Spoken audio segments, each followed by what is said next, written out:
Ich spüre, dass dies die gefährlichste Phase in meinem Leben ist. Er plant einen Unfall mit meinem Auto.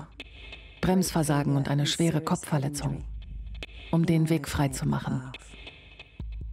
Im Oktober 1996 sagte Prinzessin Diana in einem Brief an ihren Butler Paul Burrell ihren eigenen Tod voraus. Vor 2 Wochen hat er diesen Brief veröffentlicht. Der Name der Person, von der Diana glaubte, dass sie ihre Ermordung plante, war unkenntlich gemacht. Das Problem, das das Establishment hat, ist, dass sie die Untersuchung verhindern. In diesem Land gab es noch keine offiziellen Ermittlungen, was mit Diana passiert ist. So entstanden automatisch Verschwörungstheorien in den letzten 6 Jahren. Und dieser Brief unterstützt die Vermutung, dass mehr dahinter steckte und eine offizielle Untersuchung nötig ist. Es gab eine offizielle Untersuchung der französischen Behörden zum Tod von Diana und Dodi Al-Fayed, eine Untersuchung, die viele Lücken hatte. Aber auch 6 Jahre danach gab es noch keine Ermittlungen in England. Laut Gesetz müssen Untersuchungen eingeleitet werden, wenn eine Leiche für die Beerdigung zurückgebracht wird. Und das geschah am 31. August 1997. Das Gesetz sagt, die Untersuchung muss so schnell wie möglich durchgeführt werden. Das Tetler ist das Magazin für die Reichen und Schönen. Es steht dem Establishment nahe, aber sein Herausgeber führt nun eine Kampagne an, die eine Untersuchung fordert. Warum stand der wohl weltweit bekanntesten Frau, womöglich des 20. Jahrhunderts, eine solche Untersuchung nicht zu, obwohl sie unter so mysteriösen Umständen gestorben ist? Es ist nicht etwas, was man aus Höflichkeit macht oder was mit der Abstammung zu tun hat. Es ist eine gesetzliche Verpflichtung.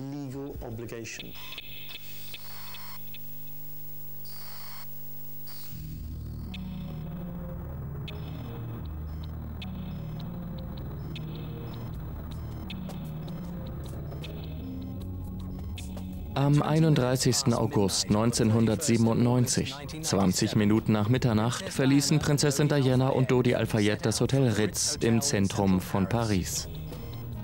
Von den 4 Personen in ihrem Mercedes überlebte nur der Leibwächter, Trevor Rees-Jones. 2 Stunden nach dem Vorfall verhaftete die französische Polizei 7 Paparazzi wegen Totschlags. Ihre Verfolgungsjagd soll die Todesfälle verursacht haben. 30 Stunden später änderten die französischen Behörden ihre Meinung komplett. Der Fahrer sei schuld. Henri Paul sei betrunken gewesen und hätte Medikamente genommen. Nach einer Untersuchung der französischen Regierung im Jahr 1999 bleibt das die offizielle Ursache für den Unfall und den Tod von Diana, Dodi und ihrem Fahrer. Aber nun wissen wir, dass die offizielle Version nicht wahr ist. Der Ermittlungsrichter und die Staatsanwaltschaft wollten den Prozess beenden, weil der Druck zu groß war. Niemand würde die Wahrheit herausfinden, also musste er eingestellt werden. Und das wurde er. Und natürlich ist nicht alles aufgeklärt worden. Wir durften uns die 27 Bände des vertraulichen Beweismaterials der französischen Untersuchungskommission anschauen. Keines dieser Dokumente wurde bisher veröffentlicht. Die Akten werfen beunruhigende Fragen über die Untersuchung auf. Warum wurde die Unfallstelle innerhalb von 4 Stunden nach dem Unfall gesäubert und freigegeben, wodurch wertvolle forensische Beweise vernichtet wurden? Warum wurde die Untersuchung der Verkehrspolizei nicht in den offiziellen Untersuchungsbericht aufgenommen? Warum wurde der erste Zeuge am Unfallort von der Polizei ignoriert und zum Schweigen gebracht? Warum war die an Henri Paul durchgeführte Autopsie so eklatant ungenau? Und warum wurden die Verbindungen zum Geheimdienst, sowohl von Henri Paul als auch eines anderen wichtigen Zeugen, nie richtig untersucht?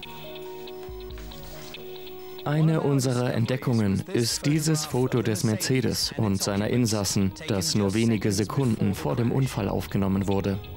Diese und viele andere Fragen wurden nie richtig verfolgt, geschweige denn beantwortet. Und das scheint kein Zufall zu sein.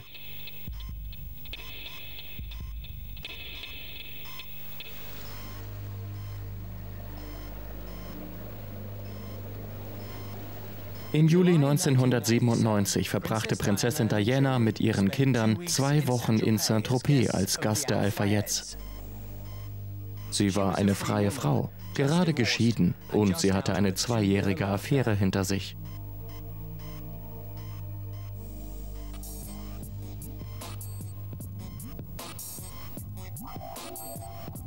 Drei Wochen später kehrte Diana ohne ihre Kinder zurück, um sich der Familie Al-Fayed auf deren neuer 20 Millionen Dollar Yacht, der Jonical, anzuschließen. Während der Schiffsreise machte Diana ihre neue Romanze mit Dodi Al-Fayed öffentlich. Das Paar sorgte für große Schlagzeilen. Prinzessin Diana schwankte dabei zwischen dem Posieren für Fotos und dem Wunsch nach Privatsphäre.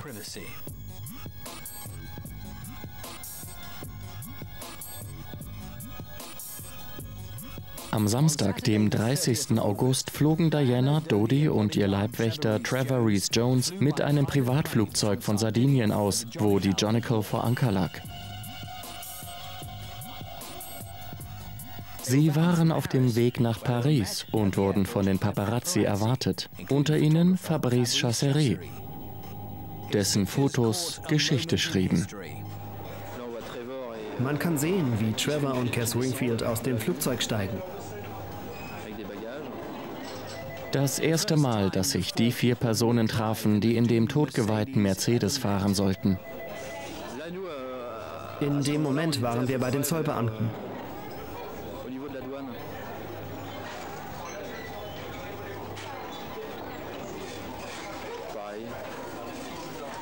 Hier können Sie Henri Paul sehen.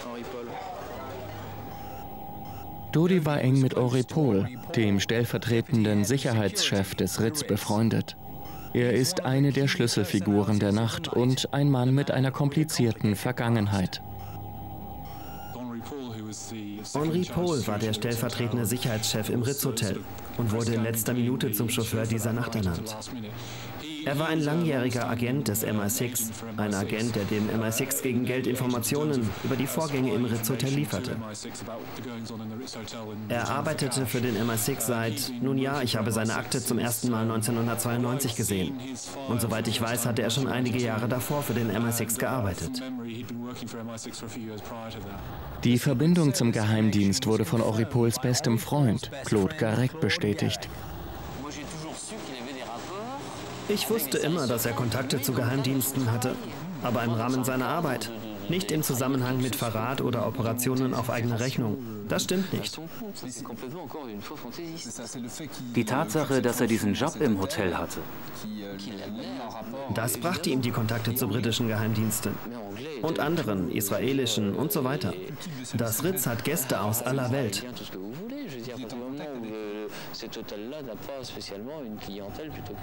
Die Untersuchung stand vor einer politisch heiklen Frage, nämlich der Frage, wie viel von Henri Pauls Vergangenheit enthüllt werden konnte. Und das war nicht die einzige schwierige Entscheidung.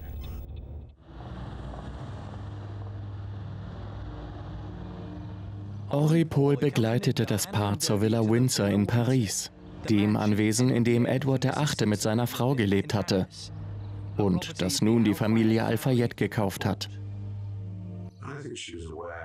Sie war sich bewusst, dass sie eine potenzielle Herzogin von Windsor war. Und sie war eine Art schwarzes Schaf, was man sehr genau beobachten würde. Es gefiel ihr und sie genoss es, wie sehr die Affäre mit Dodi alle im Buckingham-Palast verärgerte. Und so war es auch. Ein wenig Spaß an Vergeltung lag in ihrer Natur.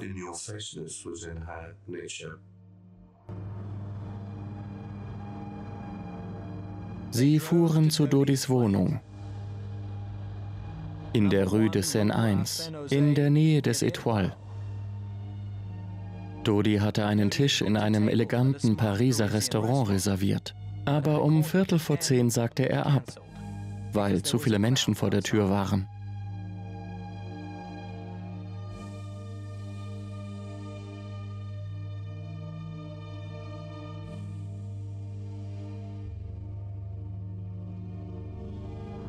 Also kehrten Diana und Dodi ins Ritz zurück, das große Hotel von Dodis Vater Mohammed Al-Fayed. Das Paar aß im Restaurant. Sie hatte Seezunge, er Steinbutt. Und dann gingen sie in die 10.000 $ teure Suite Imperial. Zu den früheren Bewohnern gehörten Hermann Göring, Winston Churchill und Woody Allen.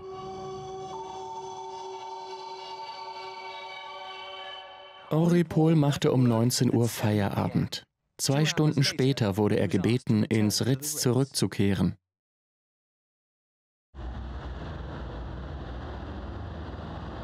Henri Pauls oberster Chef im Ritz ist auch der Besitzer von Harrods in London. Mohammed Al-Fayed treiben die Geschehnisse jener Nacht immer noch um. Dodi hatte mich angerufen. Es war gegen 0 Uhr. Er sagte nur, ich fahre jetzt in die Wohnung und da sind eine Menge Paparazzi. Ich weiß nicht, was ich machen soll. Der Place Vendôme ist voller Menschen. Ich sagte ihm, bitte, es ist so gefährlich, bleib einfach im Hotel. Du musst nicht rausgehen. Und er sagte, ich denke, du hast recht. Nachdem Dodi mir versichert hatte, dass er nicht gehen wird, ist Henri Paul um Mitternacht zu ihm gegangen und hat ihn überzeugt.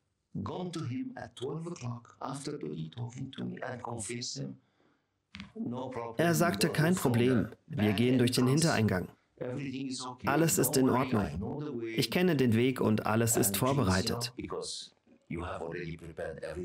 Und Dodi hat seine Meinung geändert.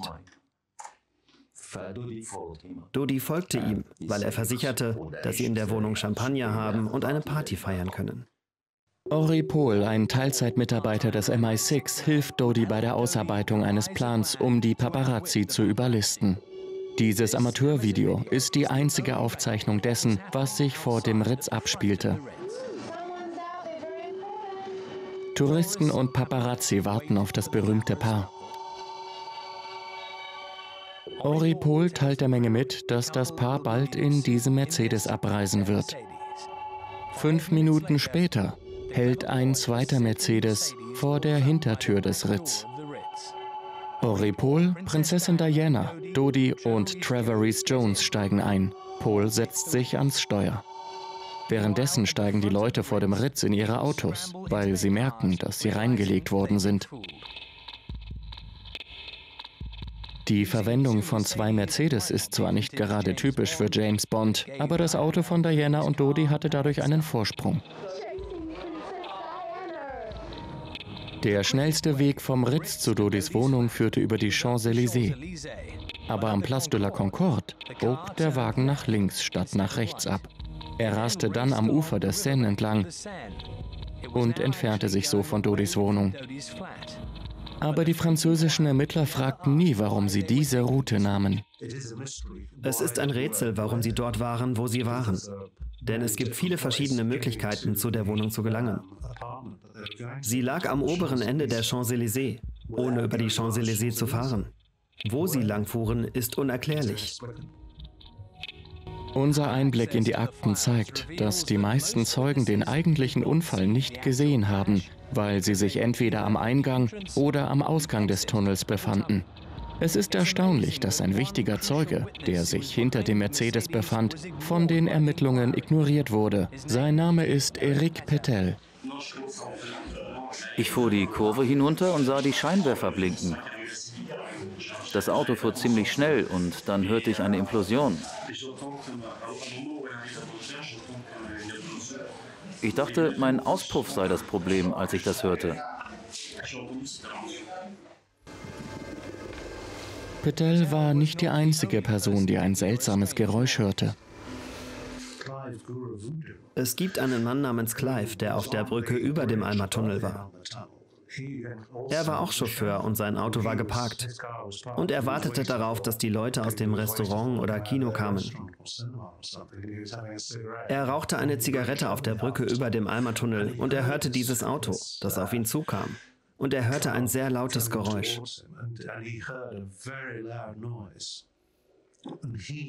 Seine Schlussfolgerung war, dass die Person, die dieses Auto fuhr, den Gang rausgenommen hatte und dann das Gaspedal betätigte. Es war das Geräusch eines Rennmotors, der keinen Gang drin hat. So hat er es beschrieben. Da ich mein Motorrad gerade erst gekauft hatte, dachte ich, dass es dieses Geräusch macht. Ich wurde also langsamer und schaute nach, ob etwas komisch aussieht. Und genau in diesem Moment hörte ich einen lauten Knall. Das war das Auto, das gegen den Pfeiler krachte.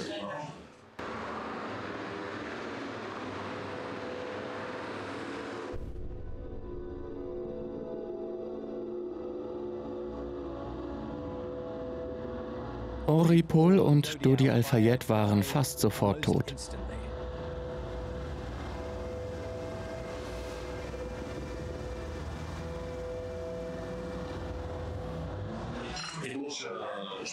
Ich eilte zu der Person auf dem Rücksitz. Sie war gegen die Rückenlehne des Beifahrersitzes gefallen und lag über den Vordersitz gebeugt.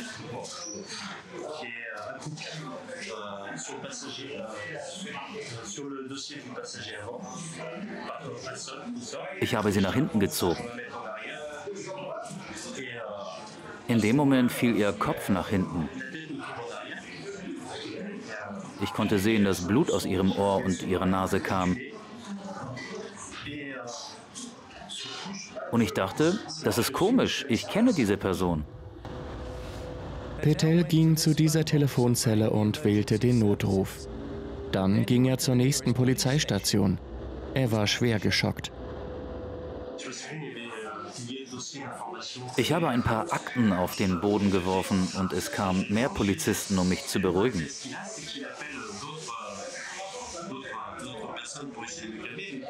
Je mehr sie versuchten, mich zu beruhigen, desto wütender wurde ich. Ich sagte, tut doch was. Und sie taten etwas. Sie legten mir Handschellen an. Und sie holten einen Polizisten, der sich um mich kümmern sollte. Prinzessin Diana wurde sehr schwer verletzt, als sie gegen die Rückenlehne des Sitzes von Trevor Rees Jones prallte. Aber sie war nicht eingeklemmt. Im Blitzlicht erkennt man den ganzen Schaden.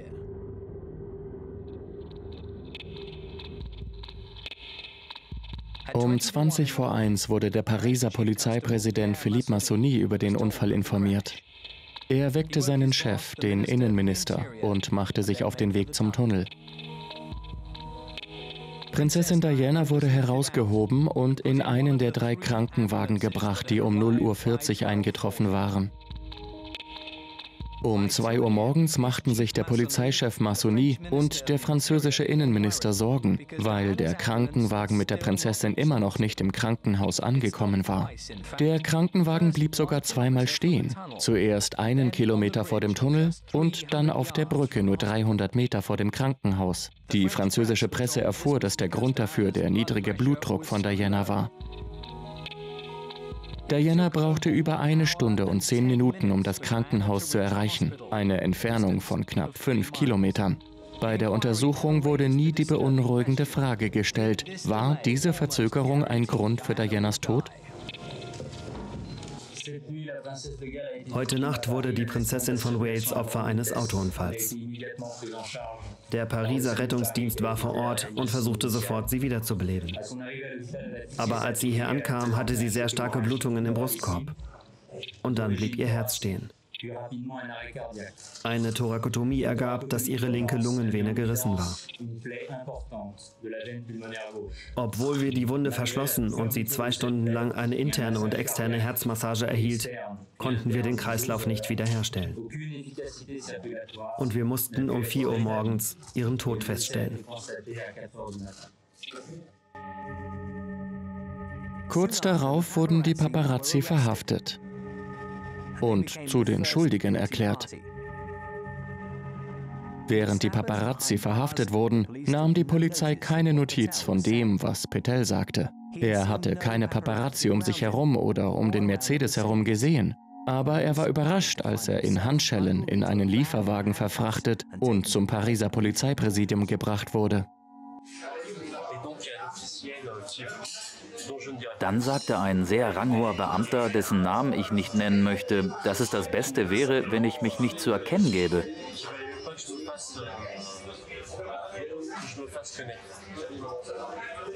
Das fühlte sich sehr nach einer Drohung an. Ich wusste damals nicht, wer es war. Petel hat uns genug erzählt, um den Beamten als Polizeichef Massoni zu identifizieren. Wir haben Massoni nach einer Stellungnahme gefragt, doch er hat nie geantwortet. Sie sagten mir, dass der Unfall so nicht hätte passieren können.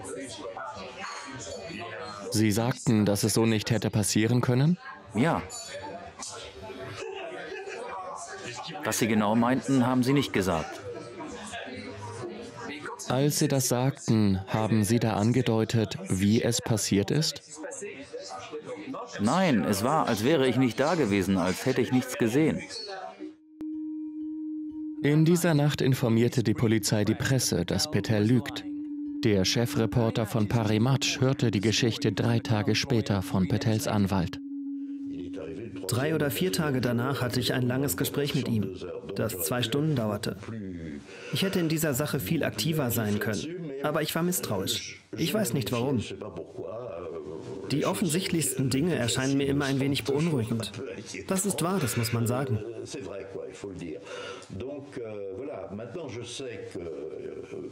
Was ich über Petel weiß? Ich weiß, dass Petel auf diese Polizeiwache ging und von der Mordkommission verhört wurde. Und ich weiß von wem. Ich weiß genau von wem. Durch die Unterdrückung von Petels Beweisen konnten die Franzosen den Fotografen die Schuld geben. Seit Anfang September bat Petels Anwalt die Ermittler, seinen Mandanten zu vernehmen. Erst 7 Monate später stimmte man dem zu. Dann fragte der Untersuchungsausschuss, warum Petels Aussage verschwunden war. Wenn er bei der Polizei war, sollte es eine Aufzeichnung seiner Aussage geben und wir hätten sie sehen müssen. Aber sie wurde nie vorgelegt. Wie kommen Sie darauf? Ich bin sehr erstaunt, denn ich habe aus verschiedenen Gründen immer geglaubt, dass Petel die Wahrheit gesagt hat, sodass ich nicht verstehe, warum seine Aussage ignoriert wurde. Die Polizei behauptete, erstens sei Petel ein Lügner und zweitens, er habe sich nicht deutlich genug ausgedrückt. Ja, es gab einen Notruf, wie Petel behauptete, aber der Anrufer behauptete, er habe von der Armand-Marceau und nicht von der Alma-Marceau angerufen. Einen Ort wie Armand-Marceau gibt es nicht.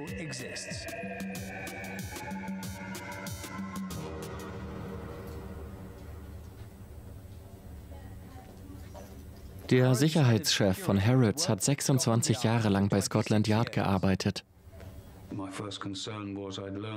Ich war besorgt, als ich erfahren habe, dass die Leibwächter beschlossen hatten, kein zusätzliches Schutzfahrzeug einzusetzen, was gegen alle unsere Regeln verstieß.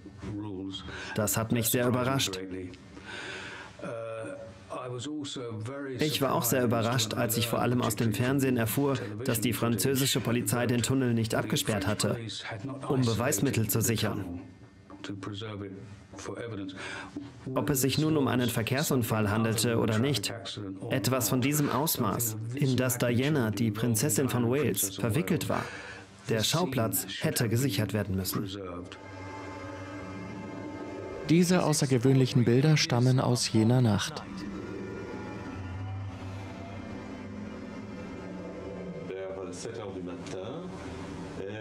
Um 7 Uhr morgens ging ich in den Tunnel, in den Alma-Tunnel. Ich wollte mir die Situation ansehen. Ich war sicher, dass er abgesperrt sein würde. Aber er war offen. Ich war sehr erstaunt. Es ging um Diana. Sie war tot. Das war eine große Sache. Ich war sicher, die Polizei würde den Tunnel für mehrere Tage schließen. Aber um 7 Uhr morgens war er komplett offen. Kurz vor der Morgendämmerung versprühten die grünen Reinigungsfahrzeuge, die Straßen fegen, industrielle Lösungsmittel im Tunnel. Nicht gerade die beste Art, forensische Beweise zu sichern. War es eine Säuberungsaktion oder eine Vertuschungsaktion? Der ganze Diana-Faktor alarmierte das Establishment. Sie hatte dieses immense Mitgefühl, das auf großen Kummer aufmerksam machte und vom eigentlichen Ziel der königlichen Familie ablenkte. Und plötzlich konnte eine solche Untersuchung unbequeme Fragen aufwerfen.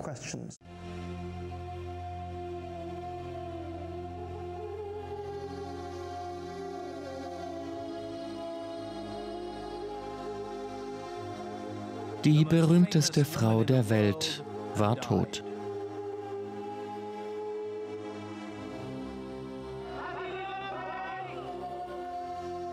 Als Dianas Leiche nach Großbritannien zurückgebracht wurde, erwartete jeder hier eine gründliche offizielle Untersuchung. Doch in Frankreich gibt es keine öffentlichen Untersuchungen.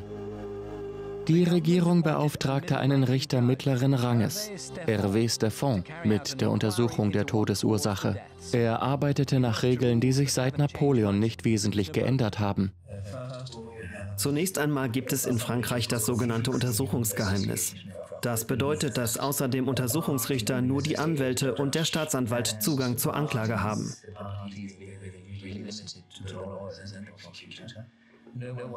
Niemand hat Zugang zu den Akten. Niemand hat Zugang zu den Beweisen, so dass die Medien nichts wissen, die Öffentlichkeit nichts weiß und niemand überprüfen kann, was in den Akten steht.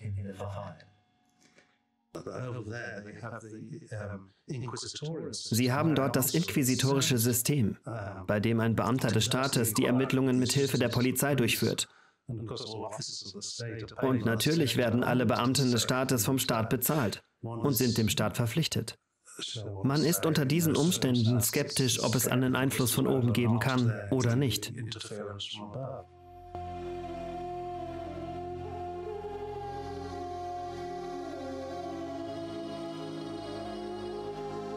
Die von der französischen Verkehrspolizei durchgeführte Standardunfalluntersuchung wurde nie veröffentlicht und ist nicht Teil des offiziellen Berichts.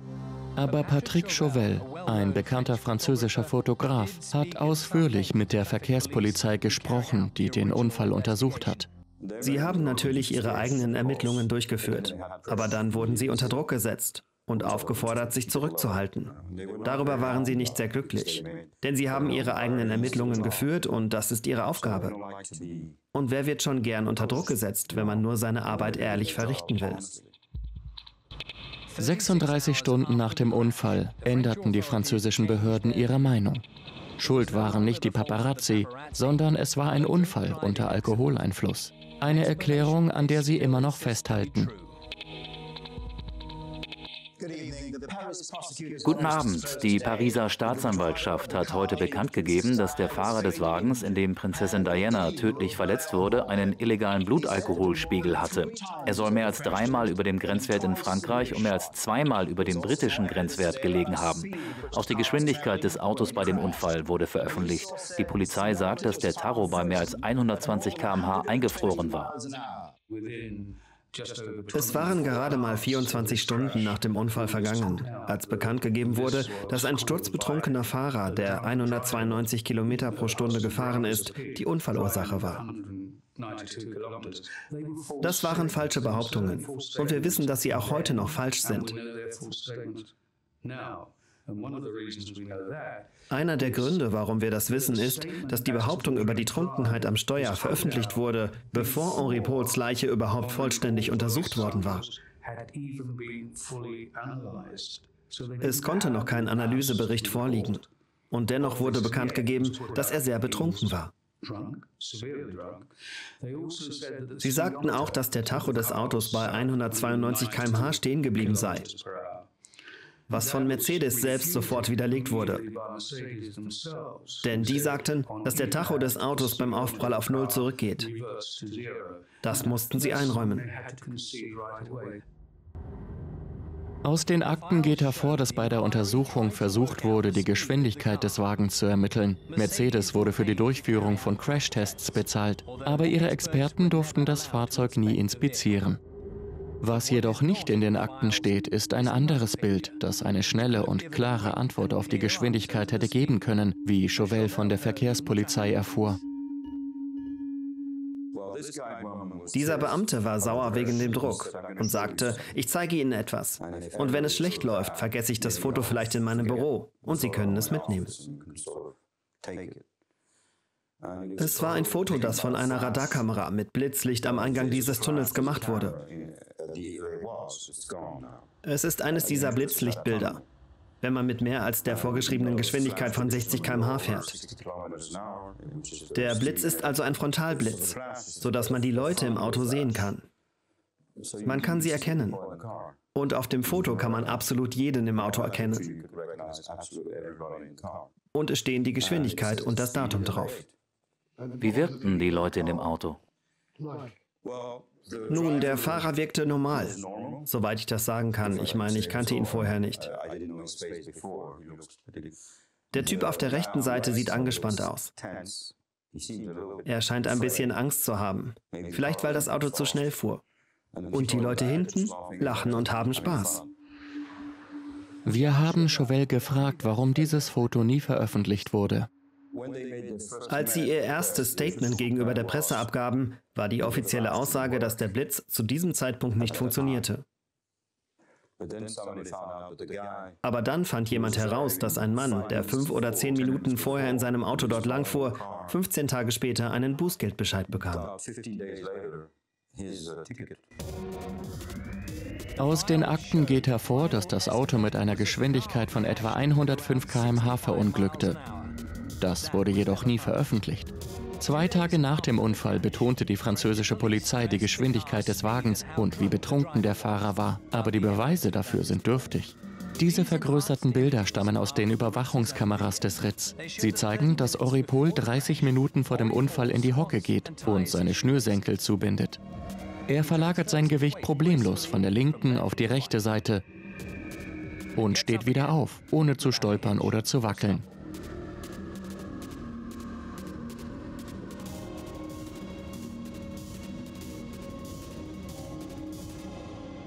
Paul war die 2 Stunden, bevor er vom Ritz losfuhr, mit Trevor Rees Jones zusammen. Hatte Trevor Rees Jones den Eindruck, dass Henri Paul betrunken war? Nein, überhaupt nicht. Wenn man in irgendeiner Form den Verdacht gehabt hätte, dass er betrunken ist, wäre ihm niemals erlaubt worden, ein Auto zu fahren.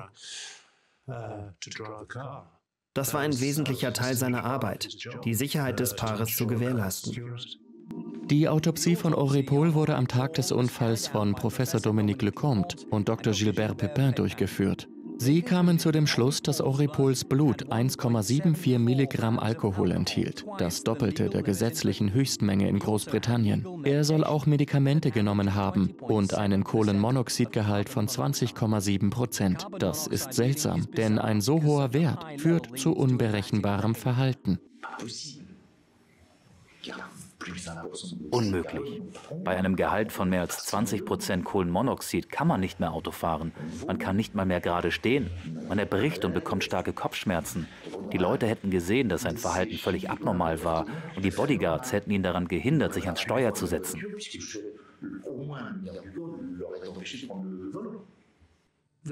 Das Erste, was wir wollten, war eine unabhängige Obduktion. Und die wurde verweigert, ohne Grund. Sie wollten keinen Grund nennen, warum wir keine bekommen.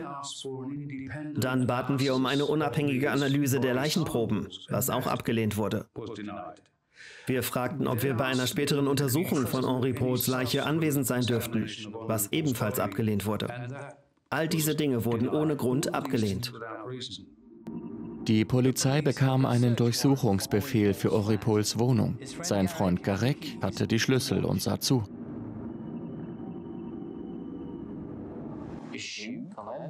Ich hatte den Eindruck, dass die Untersuchung der Polizei zu sehr auf den Alkohol fokussiert war.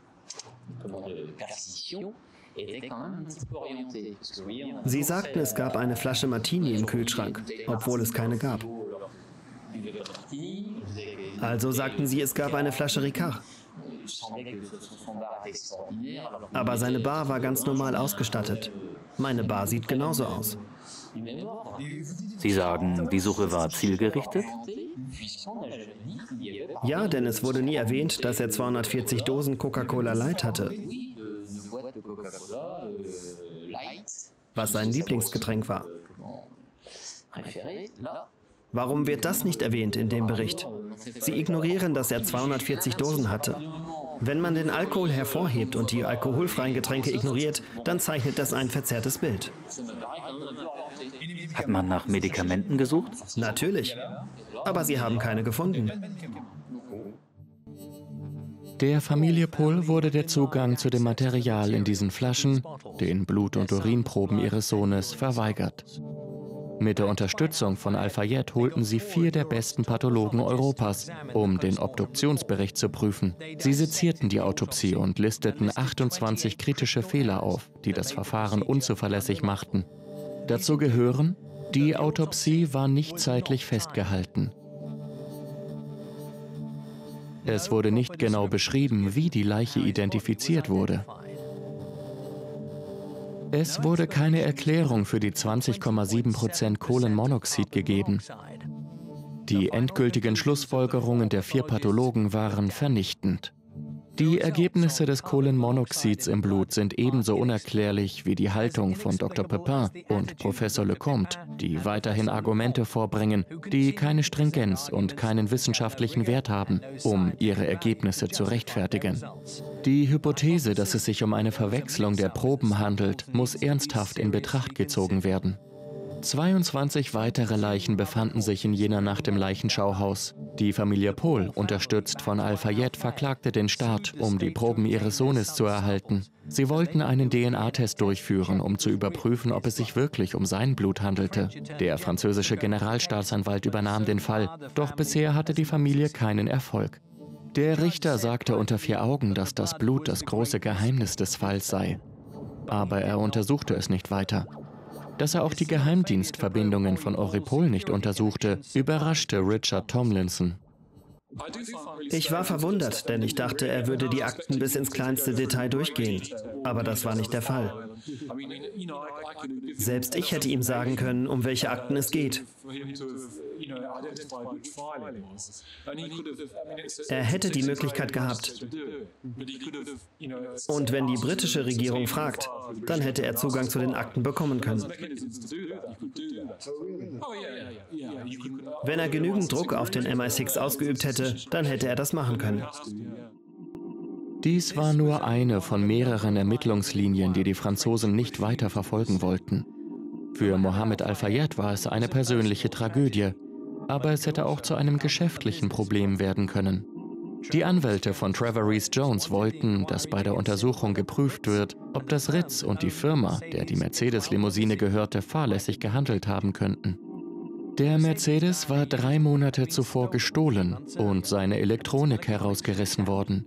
War er ordnungsgemäß repariert worden? Wir haben versucht, die Ermittlungen in eine andere Richtung zu lenken. Vor allem in Richtung der Limousine und des Ritz. Aber zu dem Zeitpunkt wollte der Ermittlungsrichter und die Staatsanwaltschaft den Prozess beenden, weil der Druck zu groß war. Niemand würde die Wahrheit herausfinden, also musste er eingestellt werden. Und das wurde er. Und natürlich ist nicht alles aufgeklärt worden. 27 Akten voller Fakten, Spekulationen und Beweise geben weitere Rätsel auf. Dodi hatte in jener Nacht sein Mobiltelefon bei sich. Und als die Polizei alle Besitztümer der Opfer registrierte, stellte sie erstaunlicherweise fest, dass er keine Papiere, kein Feuerzeug, keine Zigaretten und schon gar kein Mobiltelefon bei sich hatte. Alles, was er bei sich trug, waren 1000 Francs. Haben Sie den Eindruck, dass in dem Auto Dinge gefunden wurden, die nicht öffentlich gemacht wurden? Ja, man hat Sachen im Auto gefunden, was nicht ungewöhnlich ist. Bei vielen Autounfällen findet man Rauschgift. Sie fanden Rauschgift, aber nicht bei dem Fahrer, sondern bei dem Beifahrer. Und wenn schon. Aber was ihnen nicht gefiel, war der Druck, der plötzlich ausgeübt wurde, damit sie es nicht veröffentlichen. Eine hochrangige Quelle aus Polizeikreisen bestätigte uns die Anschuldigungen von Patrick Chauvel in Bezug auf illegale Drogen im Auto und das Blitzerfoto. Einige Beweise scheinen verloren gegangen zu sein. Einige Beweise scheinen nicht weiter verfolgt worden zu sein. In den Akten haben wir auch dieses Foto gefunden, aufgenommen irgendwann zwischen 20 und 22 Minuten nach Mitternacht. Es gibt 1 oder 2 Bilder, die offensichtlich aus den Autos aufgenommen wurden, die vor ihnen gefahren sind. Jemand muss vor dem Auto fahren, um das Bild zu machen. Vor allem, weil man Trevor Rees Jones sieht, wie er in den Spiegel schaut. Aber ich kann nicht genau sagen, wo das Bild aufgenommen wurde. Es wurde offensichtlich irgendwo im Tunnel aufgenommen. Aber ich weiß nicht, ob es am Anfang des Tunnels ist oder in der Mitte oder kurz vor dem Unfall. Aber es wurde im Tunnel aufgenommen. Ja. Wer dieses Foto gemacht hat, werden wir vielleicht nie erfahren. 17 Tage nach dem Unfall wurden die Paparazzi nicht mehr wegen Totschlags angeklagt, aber immer noch wegen unterlassener Hilfeleistung. Bei den Ermittlungen war festgestellt worden, dass Oripol betrunken war. Dann gab es eine weitere neue Entwicklung, die den Unfallhergang zu erklären schien. Die Polizei gab bekannt, dass sie Trümmerteile eines weißen Fiat Uno im Tunnel gefunden hatte. Das Szenario deutete darauf hin, dass der Fiat vor dem Mercedes war. Der Außenspiegel des Mercedes wurde an dieser Stelle zusammen mit Lackspuren eines anderen Fahrzeugs und Scherben eines Fiat-Rücklichts gefunden. Der Mercedes wurde gegen die rechte Wand geschleudert und dann quer in den 13. Pfeiler in der Mitte des Tunnels geschleudert. Die Polizei kündigte eine groß angelegte Suchaktion an, befragte aber nur die Besitzer weißer Fiat Unos in der Umgebung von Paris. Es führte zu nichts. Doch die Detektive von Al-Fayed hatten mehr Erfolg und spürten diesen Fiat Uno auf. Sein Rücklicht war gerade repariert worden und er gehörte einem Paparazzo. Sein Name James Anderson. Seine Vergangenheit war noch mysteriöser als die von Oripol. James Anderson machte keinen Hehl daraus, dass er einen weißen Fiat Uno besitzt. Es gibt eine tolle Geschichte über diesen Fiat. Er hat 325.000 Kilometer zurückgelegt. Eines Tages machte ich ein paar Fotos von Giovanni Agnelli, dem Chef von Fiat, beim Schwimmen und auf seiner Yacht. Ich schoss ein paar Fotos von ihm und am nächsten Tag traf ich ihn im Hafen von Saint-Tropez. Und ich erzählte ihm, dass ich mit dem Auto 200.000 Kilometer zurückgelegt habe. Und er sagte, hey, wenn du 500.000 Kilometer gefahren bist, schenke ich dir ein neues. Ich bin mir aber unsicher, ob ich die 175.000 Kilometer noch schaffe. Während des Sommers war Diana von James Anderson fotografiert worden. Er war ein Paparazzo mit politischen Verbindungen auf höchster Ebene. Er war der offizielle Fotograf eines französischen Premierministers und mit einem anderen, Lionel Jospin, so gut befreundet, dass er mit ihm ein Motorrad teilte.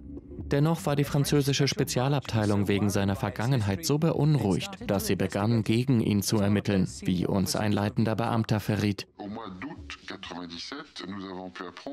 Wir fanden heraus, dass er im August 1997 auf der Yacht war, auf der Diana und Al-Fayed waren. Das ist nicht normal für einen Journalisten. Und nicht nur eine Stunde oder so, sondern 2 oder 3 Tage. Die Quellen sind zuverlässig. Richard Tomlinson erinnert sich an Figuren wie Anderson im MI6. Der MI6 hat einen Kader von Leuten, die ihren eigenen Beruf haben, ihr eigenes Leben. Sie können Anwälte sein, sie können alles Mögliche sein. Sie haben zufällig eine Fähigkeit, die gelegentlich für den MI6 nützlich ist. Und sie arbeiten so auf einer Art kurzfristiger Vertragsbasis. Und sie hatten einen Typen, der Fotograf war. Sein normaler Job war Paparazzo, aber gelegentlich hat er für den MI6 gearbeitet. Französische Sicherheitsdienste hatten Beweise, dass Anderson im Alma-Tunnel war. Er brüstete sich damit, dass er im Tunnel war und ein Foto gemacht hat und möglicherweise sogar die letzten Momente von Diana im Alma-Tunnel festgehalten hat. Das haben uns Personen aus seinem Umfeld erzählt. Die Witwe eines Freundes von Anderson bestätigte, dass Anderson sich ihnen gegenüber damit gebrüstet hat, am Tatort gewesen zu sein. Er sagte zu mir, er sei im Tunnel gewesen. Aber er wurde nicht von der Polizei gefasst. Dafür war er zu gerissen.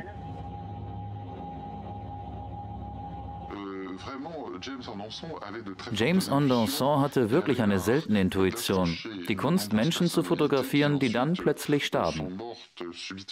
Die französische Spezialabteilung hatte sich für Anderson interessiert, seit sie festgestellt hatte, dass er der Letzte war, der mit Pierre Bérégovoy gesprochen und ihn fotografiert hatte. Zweifellos hat James Anderson nicht allein gearbeitet und es ist wahrscheinlich, dass er von einem Team oder einem oder mehreren Sicherheitsdiensten geleitet oder manipuliert wurde.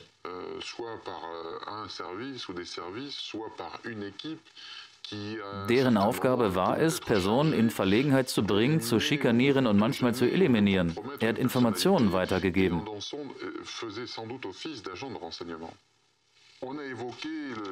Die Leute erzählten, dass er Kontakt zu britischen und französischen Sicherheitsdiensten hatte. Das wurde nie bewiesen, ist aber eine nicht auszuschließende Hypothese. Hinzu kommt die entsetzliche Art und Weise, wie der Mann gestorben ist. Im Juni 2000 beging Andonson offenbar Selbstmord, indem er sich in seinem Auto auf diesem Stück Land der Armee in Brand steckte. Er hinterließ keinen Abschiedsbrief. Seine Leiche wurde von französischen Kommandos gefunden. Sowohl Freunde als auch der Bestattungsunternehmer waren sehr skeptisch, dass Andonson sich wirklich umgebracht hatte. Nichts davon wurde von den französischen Behörden untersucht.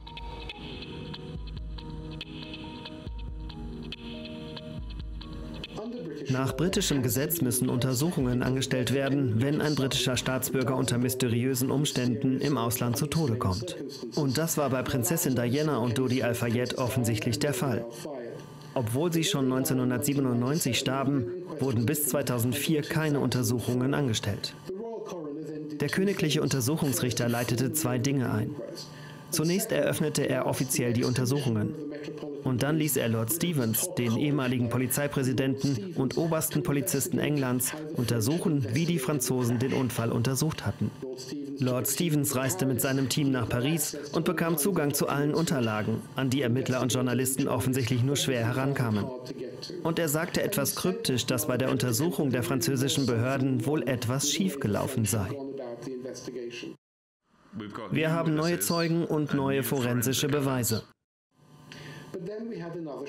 Und dann gab es 2006 neue schockierende Erkenntnisse. Alle dachten, dass Lord Stevens berichtet und der Untersuchungsrichter würde die Untersuchung offiziell einleiten. Aber dann verkündete der Untersuchungsrichter, dass die Ermittlungen in Bezug auf Prinzessin Diana und Dodi Al-Fayed so zeitaufwendig seien, dass er zurücktreten müsse. Wir waren also in der komischen Situation, dass es Ermittlungen geben muss, die Untersuchung auch eingeleitet wurde, wir aber niemanden haben, der sie leitet. James Andonson war nur einer der Gründe, warum Druck ausgeübt wurde, bestimmte Unregelmäßigkeiten bei der Unfalluntersuchung nicht zu untersuchen. Der erste Zeuge am Tatort wurde ignoriert und absichtlich diskreditiert. Eine ordnungsgemäße Verkehrsunfalluntersuchung wurde offenbar unterdrückt und Besitztümer des Opfers waren verschwunden. Die Autopsie des toten Fahrers war eindeutig mangelhaft, bildete jedoch die Grundlage für die Hauptschlussfolgerung, dass Trunkenheit am Steuer die Ursache war. Der Fahrer und ein weiterer wichtiger Zeuge hatten enge Verbindungen zum Geheimdienst, die jedoch nie untersucht wurden. Es mag den französischen Behörden recht gewesen sein, diesen Mann, den Fahrer Aurépol, zu beschuldigen. Aber wir wissen, dass die wahren Ursachen für den Unfall komplexer und undurchsichtiger sind. Die Enthüllung, dass Diana einen Verkehrsunfall vorhergesagt hatte, ist ein weiterer Grund für eine Untersuchung.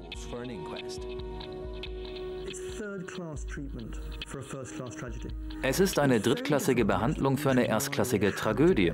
Es ist sehr schwer zu verstehen, warum sie es so schleifen lassen und immer wieder Entschuldigungen finden, wie, dass sie auf die französische Untersuchung warten. Die ist vorbei. Oder, dass sie sicher sein wollen, dass sie alle Zeugen gehört haben. Es sind immer noch die gleichen wie damals. Die Untersuchungen beginnen weder 2006, noch ist es wahrscheinlich, dass sie 2007 beginnen. Mit Glück beginnen sie 2008. Also 11 Jahre nach dem Unfall im Alma-Tunnel.